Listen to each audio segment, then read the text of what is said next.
একটা বার্তা দিতে চাই যে আপনি কাদের ভয়ে কাদের ইশারায় আজকে এই গণভোট দিতে যাচ্ছেন না।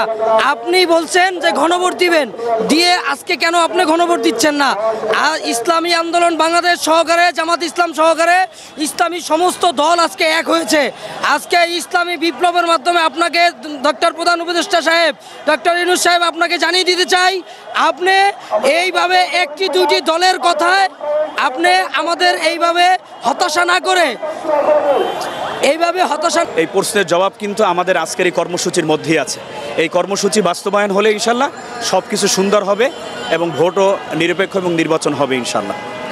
জুলাই সনদ বাস্তবায়নের দরকার এবং সুষ্ঠু এবং দৃশ্যমান বিচারের প্রয়োজন এবং অন্যান্য যে কার্যক্রমগুলি আছে যেগুলি জুলাই সনদের আওতাধীন সেগুলি আমরা দেখতে পাচ্ছি কিছুই কার্যকরী হচ্ছে না। মূলত এটাকে কার্যকরী করে জুলাই সনদের ভিত্তিটা যদি কার্যকর হয় তাহলে নিরপেক্ষ নির্বাচন হবে এবং বিচার দৃশ্যমান হবে, সুষ্ঠু বিচার হবে। আসলে মূলত অন্যান্য আমাদের যে 5 দফা আছে এই 5 দফার মধ্যেই সব কিছু আছে। এটা বাস্তবায়ন হলে ইনশাল্লাহ একটা প্লোয়িং একটি ফিল্ড তৈরি হবে, তাহলে সুষ্ঠু নির্বাচন হবে ইনশাল্লাহ। এর দাবিতে সর্বশেষ প্রশ্ন আপনার কাছে যে আপনারা 71-এ বিশ্বাসী না 24-এ গণ অভ্যুত্থানে বিশ্বাসী? 71 তো আমাদের চেতনা, এটা আসলে 71 তো আমরা বুকে ধারণ করি, লালন করি। তারপরেও যে আমাদের যে 2024 যেটা 24শে আগস্ট, এইটা আসলে আমাদের সকলের জন্য একটা দ্বিতীয় স্বাধীনতা, সবচেয়ে বড় পাওয়া। কারণ এর ভিত্তিতে ইনশাল্লাহ যে জুলাই সনদ যেটা গঠন হয়েছে এটা কার্যকরী হলে ইনশাল্লাহ আমাদের পূর্ণ স্বাধীনতা আসবে এবং সুষ্ঠু নির্বাচন হবে ইনশাল্লাহ।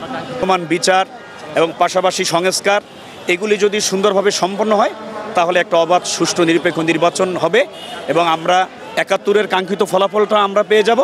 পাশাপাশি 24-এর যে ফলাফল গণমানুষের যে দাবি সেটা আদায় হবে ইনশাল্লাহ।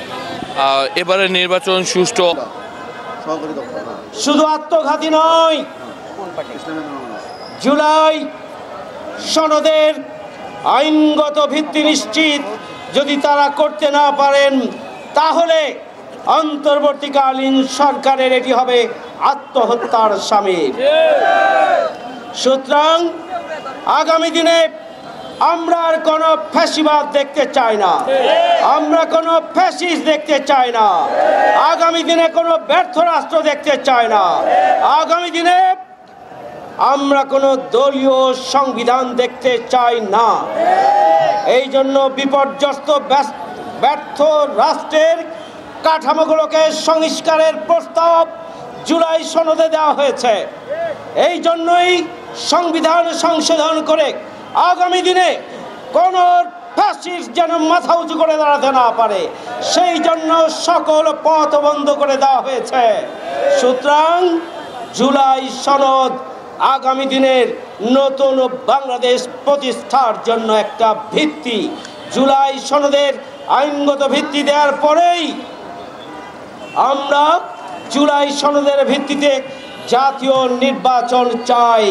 জাতীয় নির্বাচনে লেভেল প্লেইং প্রতিনিধিত্ব করার মতো সদস্য যারা রয়েছেন তারাই ইউনূস সাহেবকে ওই জুলাই সনদের আইনগত ভিত্তি নিশ্চিত করার জন্য যে গণভোট দরকার সেই গণভোটের ব্যাপারে পিছন দিকে টেনে ধরছেন। আমরা উপদেষ্টাদেরকে পরিষ্কার করে বলতে চাই, আপনারা কোন রাজনৈতিক দলের আনুগত্য যদি করেন, যদি আজ্ঞাবহ হন, তাহলে এদেশের জনগণ আপনাদেরও ছাড়বেন না। আমরা আগামী দিনে সুখী সমৃদ্ধশালী বসবাসযোগ্য মানবিক বাংলাদেশ চাই। দুর্নীতি